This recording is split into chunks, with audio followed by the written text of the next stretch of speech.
रोती हुई महिला को ठुकराया नहीं जा सकता। माताओं की आंखों के आंसुओं में वज्र को गलाने की ताकत होती है। जो शब्द नहीं करते, माताओं के आंसुओं का परिवर्तन कर दिया करते। इस देश की धर्म और संस्कृति और देश की स्वतंत्रता की रक्षा के लिए कितने बलिदान हुए हैं, कल्पना करिए। कभी इतिहास पढ़ा करिए, पढ़ नहीं पाओगे, रोंगटे खड़े हो जाएंगे। जिस हिंदुत्व की छाया में हम लोग ये कथाएं गा रहे हैं और सुन रहे हैं, मंदिरों में घंटे घड़ियाल बजा रहे हैं और सुन रहे हैं, तीर्थों का दर्शन कर रहे हैं, गंगा स्नान कर रहे हैं, इन सारे तीर्थों को जीवित रखने के लिए कितनी माताओं ने अपनी गोद सूली की है, कितनी बहनों ने अपने सुहाग को नष्ट किया, छोड़ा है, सुहाग का बलिदान किया है, कितनों ने अपने माथे की सिंदूर को मिटाया है, कितने परिवार एकदम सुनसान हुए हैं, खाली हुए। ये तब देश धर्म बचा है। कभी जाइए हरियाणा से पंजाब की ओर जाइए, जैसे आप अम्बाला सिटी पार करेंगे, वहाँ से 15-20 किलोमीटर आगे जैसे पहुँचेंगे, एक छोटा सा कस्बा है सरहिंद। वहाँ एक गुरुद्वारा बना, किसी समय सरहिंद के नवाब का वो किला था। गुरु गोविंद सिंह जी के 2 बेटे अपनी दादी के साथ आ रहे थे और दिल्ली आ रहे थे, लेकिन रात हो गई तो सरहिंद में एक परिवार में रुके। वहाँ के नवाब के सेवकों को पता लग गया कि गुरु गोविंद सिंह की माँ और उनके दोनों बच्चे यहाँ ठहरे हुए हैं। नवाब को संदेश गया कि ऐसे ऐसे उनके 2 बेटे और माँ उनकी है, क्या करें? बोले अरेस्ट कर लो। उनको गिरफ्तार कर लिया गया। दादी है और 2 पौत्र हैं, पोते हैं। उपस्थित हुए, नवाब के सामने उपस्थित किया गया। नवाब ने कहा, ये बढ़िया, इन छोटे छोटे दूध में बच्चों को क्यों बर्बाद कर रही हो? इस्लाम स्वीकार कर लो, आराम से जिंदे रहो, यहाँ रहो, ठाठ से रहो, तुमको बढ़िया मकान देंगे। ये गुरु गोविंद सिंह जी के बच्चे थे, ये सिंह के पुत्र थे। बोले क्या कहते हो? हम सिंह की संतान है, हम गीदड़ की संतान नहीं है, तुमको जो करना है करो। आदेश हो गया, इनको जिंदा दीवालों में चिनवाओ। आप कल्पना करिए, दादी के लिए पुत्र से ज्यादा पौत्र बहुत प्यारे हुआ करते हैं। आदेश हो गया, जिंदा इनको दीवालों में चिनवाओ। कत्ल कर दिया गया होता तो मुश्किल से 2-4 मिनट का कष्ट होता। जिंदा दीवार में चिरे गए हैं वो बालक, आज भी उस ककैया ईंट की दीवार में खड़े हुए हैं। उस गुरुद्वारे में वो ककैया ईंट की दीवार खड़ी हुई है जिसमें दोनों 13-14 साल के बालक चिने हैं जिंदे, और सामने दादी को बिठा दिया गया ताकि ये बच्चों को रोक देगी। दीवार चिनती जा रही है। बच्चे जब दादी की ओर देखते, दीवार जब ठोड़ी तक आती थी, होठों तक आती थी, बच्चे दादी की ओर देखते थे, दादी बच्चों की ओर देखती थी। इतना तेज था गुजरीबाई के नेत्रों में। अरे जिसके गर्भ से गुरु गोविंद सिंह जैसे महापुरुष सिंह प्रकट हुए, वो सामान्य माँ होगी क्या? दीवार ढह जाती थी, दीवार यहाँ तक आती थी, बच्चे जैसे दादी की ओर देखते थे दीवार गिर जाती थी। नवाब पर संदेश गया, पता नहीं कोई इन पर जादू है, ये दीवार चिनने नहीं दे रहे, दीवार गिर जाती है। कहा गया कि बुढ़िया का कत्ल करो। बच्चों के सामने दादी का कत्ल कर दिया गया। फिर दीवार चिनी गई। दीवार छोटे भाई के मुंह पर पहले आ गई। स्वाभाविक था, छोटा भाई छोटा था, बड़ा भाई थोड़ा। तो बड़ा भाई देखकर रोने लगा, ये दृश्य देखकर रोने लगा। तो छोटे भैया ने कहा, भैया रोते हो? अगर मौत से डरता तो ये नाटक क्यों किया था? कलंक लगाओगे पिताजी माताजी को, उनके दूध को कलंकित करोगे? मृत्यु से इतना डर तो पहले ही क्षमा मांग लेते, कम से कम दादी तो नहीं जाती। बड़े भैया ने कहा कि भैया मैं इसलिए नहीं रो रहा हूँ कि आज हमको मृत्यु दी जा रही है, हमारा जीवन लीला समाप्त हो रही है, हम जिंदा दीवालों में चिनवाए जा रहे हैं, इसलिए नहीं रो रहा। तो क्यों रोते हो? बोले मेरा जन्म तुमसे पहले हुआ है, माँ की गोद में तुमसे पहले मैं आया हूँ, माँ के हृदय का अमृत तुमसे पहले मैंने पिया है, भारत माँ की गोदी में तुमसे पहले मैं खेला हूँ, और भारत माँ की रक्षा के लिए बलिदान मुझसे पहले तो हो रहा है, इसलिए आंसू रहे जल्लादो, छोटे भाई की दीवार रोको, पहले मेरी दीवार चुनो तब इसकी दीवार चलना। ये है इस देश का इतिहास। ये जो नारे लगाए जा रहे हैं हम ये करेंगे, ये नारों से नहीं होता, इसके लिए बलिदान किए जाते हैं, रक्त बहाए जाते हैं, घर उजाड़े जाते हैं। अपने हाथों से माताओं ने अपने बच्चों का बलिदान कराया है, तब बचा है। ये है सुमित्रा। तात तुम्हार घर में कोई तुम्हारा काम नहीं है, जाओ जो पे सिय राम बन जाई, अब तो तुम्हारे काज कछुनाई, जाओ। और यहाँ से सुमित्रा को प्रणाम करके निकले हैं। बिल्कुल सुमित्रा जी के भवन के पास ही उर्मिला जी का भवन था। अभी उर्मिला जी को कुछ मालूम नहीं था, बिल्कुल कुछ मालूम नहीं था। लेकिन किसी सेविका ने आकर उर्मिला जी को ये समाचार दे दिया कि राजतिलक महोत्सव स्थगित हो गया है और प्रभु का 14 वर्ष का वनवास हो गया और आर्यपुत्र लक्ष्मण जी भी साथ जा रहे हैं। उर्मिला जी बड़ी गदगद हो रही थी। मेरे सुहाग का इतना बड़ा सौभाग्य कि मेरा सुहाग प्रभु की सेवा में साथ रहेगा। ओह, आएंगे तो जरूर, बिना मिले तो नहीं जाएंगे। आरती उतारूंगी, तिलक लगाऊंगी, शुभकामनाएं दूंगी, चरण वंदन करूंगी और पिताजी को पत्र लिखकर भेजूंगी, पिताजी हमारा जीवन, हमारा सुहाग धन्य धन्य हो गया, मेरा सुहाग प्रभु की सेवा में काम आया है। पिताजी कितने गदगद होंगे।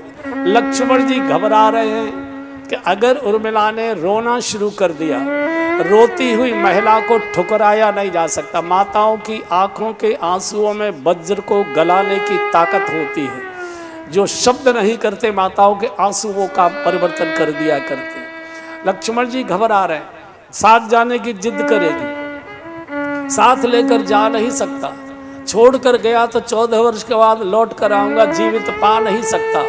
लक्ष्मण जी शास्त्र की भाषा में धर्म है और आज धर्म संकट में आ गया, कभी कभी धर्म संकट में आ जाया करता है। इधर उर्मिला जी प्रतीक्षा कर रही हैं, आएंगे जरूर, बिना मिले नहीं जाएंगे। आरती का थाल सजा हुआ रखा है। आज वो वेश धारण किया जो विवाह के समय उर्मिला जी ने वेश धारण किया था। साड़ी, जिस रंग की साड़ी विवाह के समय पहनी थी, आज उसको पहनकर पूरा श्रृंगार के प्रतीक्षा कर रही है। लक्ष्मण जी कांपते कांपते कदमों से उर्मिला जी के द्वार पर, भवन के द्वार पर पहुंचे और जैसे ही उन्होंने बाहर से कुंडी खटकाई, आज सेविका से द्वार नहीं खुलवाया, उर्मिला जी दौड़ कर गई है और जैसे ही द्वार खोला तो उर्मिला जी को तो श्रृंगार में सजा धजा देखा। लक्ष्मण जी ने नीचे को दृष्टि कर ली, आंखें नीचे को कर ली। क्यों? आंखों में आंसू है। पूछे कि रो क्यों रहे? इस समय तो नाचने का समय है, प्रभु का राजतिलक महोत्सव है और मैं अगर बोलूँगा कि ये घटना हो गई तो रोना शुरू कर देगी। और कितना भी पत्थर हृदय पुरुष हो, महिला के आंसुओं को ठुकरा नहीं सकता, उनको पिघलना पड़ता। उर्मिला जी समझ गए, मेरे पतिदेव संकोच में आ गए। और पत्नी कहते ही उसको है जो पति को संकोच से निकाले, उसी को पत्नी कहते हैं। एकदम उर्मिला जी ने दोनों हाथों से लक्ष्मण जी का कंधा पकड़ लिया। आर्यपुत्र सामने देखिए, वीरों की परीक्षा तो संकट के समय हुआ करती है, घबराइए मत। आपको शायद भ्रम है कि मुझे घटना की जानकारी नहीं है, मुझे पूरी जानकारी है कि प्रभु के साथ आप 14 वर्ष वन में जा रहे हैं और शायद आपको ये भय लग रहा है कि मैं साथ जाने की जिद करूंगी। तो आर्यपुत्र, जिद तो बहुत बड़ी बात होती है, मैं साथ चलने की इच्छा भी नहीं करूंगी। और सुनिए महाराज, मैं किसी भोगी बाप की बेटी नहीं हूं, मैं किसी भोगी पिता की गोद में नहीं खेली, मैं योगी राज महाराज जनक की गोद में खेली हूं। मैंने योग का अन्न पी खाया है, योग का दूध पिया है। घबराइए मत। लक्ष्मण जी काल के प्रतीक है, काल कभी रोता नहीं है, काल सबको रुलाता है। आज लक्ष्मण जी रो पड़े। लक्ष्मण जी के आंसू उर्मिले, तूने पतन से गिरा दिया। पत्नी कहते ही उसको है जो पति का पतन न होने दे। पत्नी के, महिला के आंखों के आंसुओं में वज्र को गलाने की ताकत होती है। महिला रो रही है, कोई पुरुष ठुकरा कर नहीं जा सकता, बहुत ताकत होती है। अपने जैसे रोते बच्चे के आंसू माँ अपनी साड़ी के पल्ले से पहुँचती है, ऐसे ही उर्मिला जी ने आंसू पहुँचे। रोइए मगर धैर्य रखिए, तो हमारे सुहाग का सौभाग्य है। अंदर गई है, आरती का थाल सजा रखा था, थाल लेकर आई है, आरती उतारी है, तिलक लगाया है, थाल रखकर घुटने टेक कर लक्ष्मण जी के चरणों में प्रणाम किया है, शीश रखा है चरणों में और घुटने टेक कर हाथ जोड़कर लक्ष्मण जी से कहा कि आर्यपुत्र, आप प्रभु की सेवा में जा रहे हैं, ये मेरे सुहाग का सौभाग्य है। लेकिन मेरी भी एक प्रार्थना है, कहो देवी। बोले जिस दीपक से आज मैंने आपकी आरती, विदाई की आरती उतारी है, 14 वर्ष के बाद जब आप वापस आएंगे, आपके स्वागत की आरती में इसी दीपक से उतारना चाहूंगी। मेरे दीपक को धोखा नहीं देना, मैं दीपक बुझने नहीं दूंगी, मेरा दीपक जलता रहेगा। 14 वर्ष तक उर्मिला जी सोई नहीं है। 14 वर्ष तक उर्मिला जी ने अन्न का सेवन नहीं किया। 14 वर्ष तक उर्मिला जी ने दीपक नहीं बुझने दिया। 14 वर्ष तक उर्मिला जी ने श्रृंगार नहीं उतारा। और 14 वर्ष तक उर्मिला जी ने अपने भवन का मुख्य द्वार बंद नहीं होने दिया। द्वार खुला रखा है कि कब आर्यपुत्र आएंगे, कब आर्य। कहते ये हैं कि मेघनाथ लक्ष्मण जी के बाण से मारा गया। मैं शास्त्र को झूठा नहीं कह सकता, शास्त्र में जो लिखा है वो सत्य है। लेकिन सत्य केवल इतना ही नहीं है, सत्य ये है कि ये उर्मिला जी की तपस्या के तेज से मारा गया है। तो उर्मिला जी की तपस्या का तेज लक्ष्मण जी के बाण में जाकर बैठा था, तब मेघनाथ मारा गया है। तो ये जनकराज जी की बेटी है। आज सुमित्रा ने कहा कि यहाँ नहीं जाओ, ये मैं तुम्हारी माँ ने, तात तुम्हारी माँ तुम्हें, तात तुम्हारी माँ तुम्हें, तात तुम्हारी माँ तुम्हें दही, तात तुम्हारी माँ तुम्हें दही, सीता राम सब भांति सनेही, पिता राम सब भांति सनेही, अवध तहाँ जहाँ राम निवासु, अवध तहाँ जहाँ राम निवासु, तहि दिवस जहाँ भानु प्रकाशु, तहि दिवस जहाँ। पूरी अयोध्या बाहर आकर खड़ी हो गई भगवान के महल के बाहर। हम नहीं जाने दे, भगवान बहुत प्रकार से समझाते हैं। मेरी माताओं की रक्षा करना, मेरे पिताजी की चिंता रखना। कोई सुनने को तैयार नहीं। अवध कहाँ, बोले जहाँ हम साथ चलेंगे। साथ के कई को गालियां देने लगे। हठीली तेने काठानी। इसी बम्बई में इस गीत का निर्माण हुआ है, इसी बम्बई में है ना। क्या नाम था उनका? रविंद्र जैन। रविंद्र जैन, रविंद्र जैन जी का ये भजन, वो अलीगढ़ के ही थे।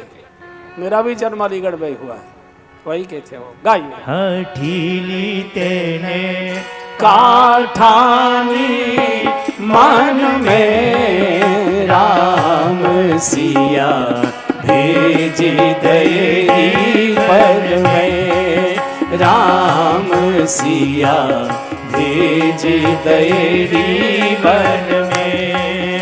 ओके कई तेने काठानी मन में राम सिया भेज तेरी बन में, राम सिया भेज तेरी बन में।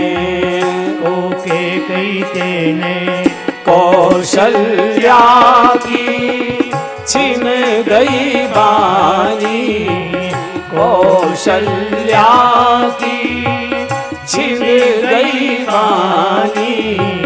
रो न सकी और मिला दीवानी, रो न सकी और मिला दीवानी। के कई तू इकली रानी, के कई तू इकली रानी। रह गई महलन में राम सिया भेज तेरी वन में, राम सिया भेज तेरी वन में। ओके कई तेने काठानी मन में राम सिया भेज दई वन में राम सिया। भेज दई अयोध्या का कोई नागरिक राम को छोड़ना नहीं चाहता। लाखों की भीड़, बड़ा भारी भयंकर वातावरण। जाकर वशिष्ठ आश्रम के द्वार पर प्रभु पहुंचे। दोनों लक्ष्मण जी भगवान और जानकी जी पूरी अयोध्या से। तो महाराज की मूर्छा थोड़ी सी दूर हुई तो सुमंत्र पास बैठे रो रहे थे। पूछा सुमंत्र क्या हुआ, तीनों गए के हैं? अभी बोले महाराज तीनों चले गए। तीनों चले गए? हाँ। अरे दौड़ कर जाओ, रथ लेकर जाओ। इन दोनों को तो पैदल चलने का अभ्यास है। राम लखन तो अयोध्या से विश्वामित्र जी के साथ जनकपुर तक की पैदल यात्रा कर चुके हैं, लेकिन मेरी बिटिया सियन दीन पद अवनि कठोरा, मेरी बिटिया कभी धरती पर नहीं चली। उनको रथ में बिठाकर 2-4 दिन घुमाकर ले आना। और सुनो, मैं जानता हूँ राम वापस नहीं आएंगे।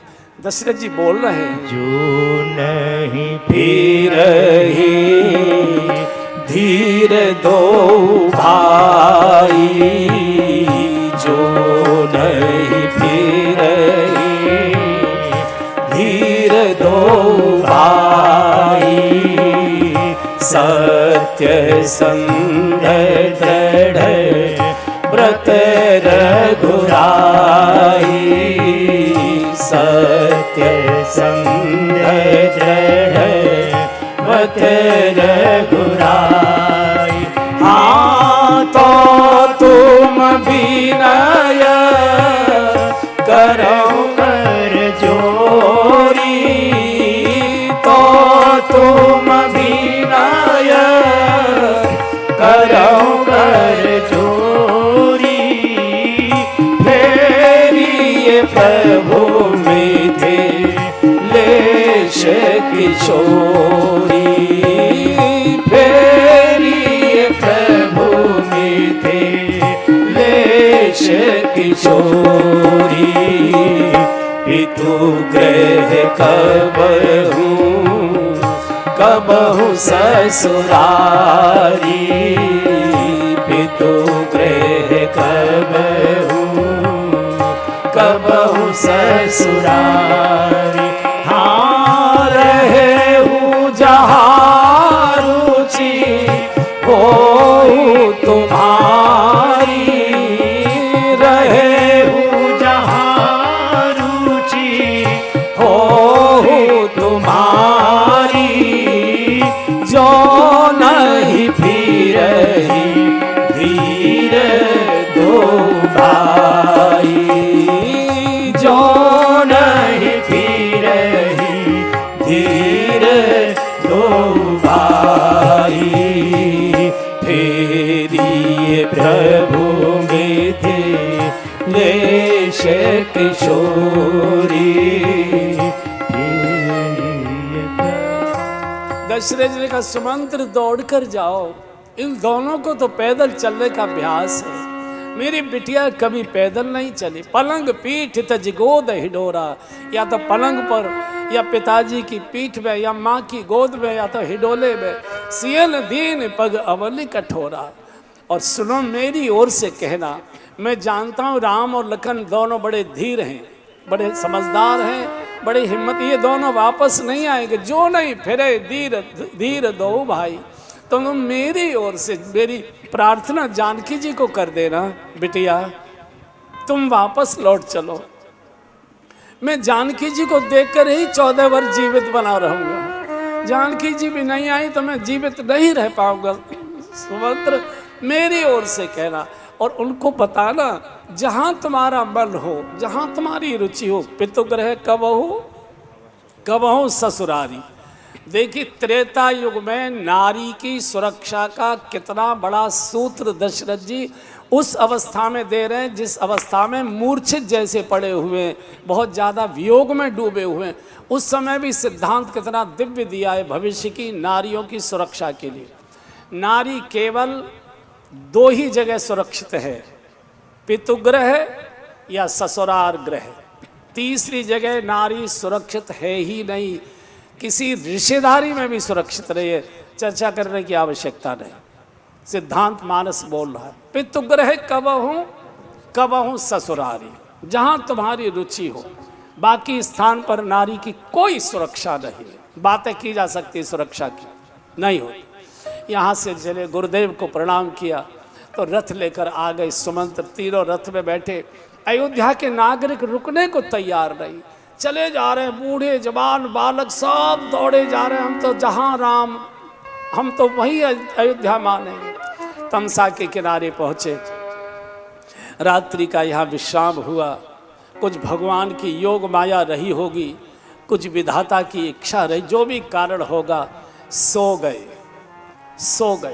और भगवत यात्रा में सोना ही सबसे बड़ा पाप माना गया है। जो सोवत है सो खोवत है, जो जागत है सो पावत है।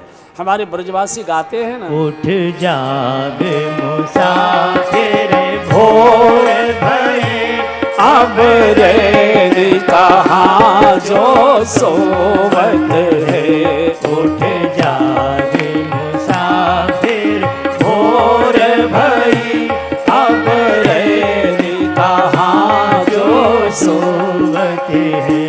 जो सोवत है सो खोवत है, जो सोवत है सो खोवत है। जो जागत है सो पावत है, जो जागत है सो पावत है। उठ जाग मुसाफिर भोर भई, अब रे कहाँ जो सोवत है। उठ जाग मुसाफिर भोर भई, अब रे कहाँ जो सोवत है। उपनिषद घोषणा करते हैं, उत्तिष्ठित जागृत प्राप्य वरान निबोधत। उठो, जागो और लक्ष्य को प्राप्त करो। जो सोवत है सो खोवत है, जो जागत है सो पावत। गहरी नींद सो गए। भगवान ने कहा, सुमंत्र जी अभी रथ हाँक कर ले चलो, और ऐसा रथ हाँके, खोज मार रथ हाँकऊ ताता। अगर ये जग गए तो जाने नहीं देंगे, सब लोग जाने की कोशिश करेंगे। इनमें बूढ़े हैं, बीमार हैं, बच्चे हैं, महिलाएं हैं। इस समय तो भावावेश में चले आए, कष्ट होगा इनको, बीच में बड़ी मुश्किल हो जाएगी। इतनी भीड़ को कहाँ संभालेंगे? अरे 2-4 दिन रोएंगे, पीटेंगे, चुप हो जाएंगे, कम से कम चैन से 14 साल अपने घर के आराम में रह तो लेंगे। रात्रि में सबको सोता छोड़कर चले गए, आगे बढ़े, श्रृंगवेरपुर पहुँच गए। और इधर जब प्रातःकाल लोग जागे, रथ नहीं दिखाई दिया, सुमंत्र नहीं, भगवान नहीं, हाहाकार मच गया। प्रभु कहाँ चले गए, प्रभु कहाँ चले? कोई इधर दौड़े, कोई उधर दौड़े, कोई इधर दौड़े, कोई इधर दौड़े। नौजवानों ने कहा, हम नहीं जाएंगे, हम क्या मुख दिखाएंगे खाली जाकर, हम नहीं जाएंगे, हम तपस्या में डूबकर प्राण छोड़ें। बूढ़े बुजुर्ग लोग रोने लगे, भैया अगर मरने से भगवान मिलते हो तो हम बूढ़े पहले प्राण दे देते। अगर भगवान को हमें साथ लेकर जाना होता तो चुपचाप क्यों चले गए होते? इसका अर्थ है भगवान हमको साथ लेकर नहीं जाना चाहते थे। और हम भक्त अगर बनते हैं तो भगवान की इच्छा को ही स्वीकार करना चाहिए। जाई विद राखे राम ताई विद रखे। जब भगवान की इच्छा नहीं है तो हम अपनी इच्छा क्यों थोपे? और हमारे इतने पुण्य नहीं है, इतना तप नहीं है कि भगवान का सानिध्य हमको मिले। अब अयोध्या चलते 14 वर्ष प्रतीक्षा करते, और इन अयोध्या के नागरिकों ने भगवान की प्रतीक्षा और वियोग में कितना कठोर जीवन जिया होगा, कल्पना करो। दशरथ जी के अतिरिक्त, चूंकि दशरथ जी को तो शाप था कि पुत्र वियोग में तुम्हारी मृत्यु होगी, दशरथ जी के अतिरिक्त अयोध्या में किसी व्यक्ति की मृत्यु नहीं हुई 14 साल तक। सबने प्राणों को रोक लिया, हम नहीं जाने देंगे, राम दर्शन करके ही प्राण छोड़ेंगे। और 14 वर्ष तक किसी नए बच्चे का जन्म नहीं हुआ। इतना संयम का कठोर जीवन जिया, किसी को होश ही नहीं रहा स्त्री कौन है और पुरुष कौन है, पति कौन है और पत्नी कौन, किसी को होश ही नहीं रहा राम वियोग में। इतने परमहंस अवस्था का समय इन्होंने बिताया है। आगे बढ़े हैं यहाँ से श्रृंगवेरपुर, एक छोटा सा माजरा, यहाँ क्या कहते हैं, पुरवा कहते होगे, छोटे से गांव को पुरवा ही कहते होगे। यहाँ झोपड़ियों का छोटा, गंगा के किनारे। यहाँ का चौधरी था गोह, इसकी ननिहाल थी अयोध्या में। तो जब ये कभी कभी बच्चे आते हैं ना अपनी नानी के यहाँ, तो ये 13-14 साल तक के जो बच्चे होते हैं, न ये किसी राजा के होते हैं, न रंक के होते हैं, न मालिक के होते हैं, न नौकर के होते हैं, सब बच्चे बच्चे ही होते एक साथ। जब 14-15 वर्ष बीत जाते, अहंकार तब जगता है कि ये तो हमारी नौकरानी का है, मैं मालिक हूँ। तो छोटेपन में सभी बच्चे साथ साथ राजा रंग साथ साथ खेला करते। इस गोह को किसी ने जाकर बताया कि अयोध्या नरेश, महाराज दशरथ के पुत्र श्री राम लखन अपनी श्रीमती जी के साथ, जानकी जी के साथ इस समय आ रहे हैं, गांव के बिल्कुल बाहर खड़े एक शिशुपा वृक्ष के नीचे। गोह आया है दौड़कर, जो भी स्वागत की उस समय की व्यवस्था रही होगी, प्रभु को हाथ जोड़कर प्रणाम किया है। कहे गोह कैसे हो? गोह ने कहा प्रभु अब मुझसे जैसा कोई भाग्यशाली नहीं, मैं बहुत भाग्यशाली हूँ, जिसके लिए अयोध्या नरेश रथ छोड़कर नीचे उतरकर आया है मिलने के लिए। मेरे जैसा कौन भाग्यशाली होगा। बातचीत बचपन की होती रही, देखो कैसे गिल्ली डंडा खेला करते थे हम लोग, कैसे पतंग उड़ाया करते थे, कैसे क्रिकेट, बचपन की बात है, कैसे सरयू में नहाया करते थे, और तुम्हारे बच्चे वगैरह सब कैसे। प्रभु बस सब कुशल ही कुशल है। तो गोह ने कहा कि भगवान मेरे नगर में पधारिए, आप अपने श्री चरण मेरे नगर में लेकर चलिए, मेरे नगर को पवित्र करिए। तो मंद मंद लक्ष्मण जी मुस्कराने लगे। अच्छा, व्यंग की जो हंसी होती है ना, वो अलग पता लग जाती है। जैसे हमारी माताएं जब व्यंग में हंसती है, तो पता है कैसे पता लगता है कि व्यंग में हंस रही है? या तो साड़ी का पल्ला वो दांतों में लगाई रहती है, या रूमाल दांतों में लगाई रहती है, जब हंसती है तो समझ लो व्यंग में हंस रही है। तो लक्ष्मण जी थोड़े व्यंग में हंसे। तो गोह ने कहा कि लक्ष्मण जी शायद आप मेरी बातों पर हंस रहे हैं। लक्ष्मण जी यार हंसना स्वाभाविक है, तेरा तो ये गांव भी नहीं है और तू कह रहा मेरे नगर। अरे नगर तो अयोध्या है भाई, नगर तो काशी है, नगर तो प्रयाग है। ये नगर कहाँ से आ गया? ये तो माजरा है, चारा सा पुरवा है, एक 25-30-40 झोपड़ियों का छोटा सा। गोह ने कहा कि लक्ष्मण जी नाराज मत होइए, अब मेरा पुरवा ये महानगर हो गया है और अयोध्या अब पुरवा हो चुका है। तो बोले तेरे पुरवा को किसने महानगर की मान्यता दे दी? किसने मान्यता दे दी? बोले सुमित्रा माँ ने। सुमित्रा माँ ने?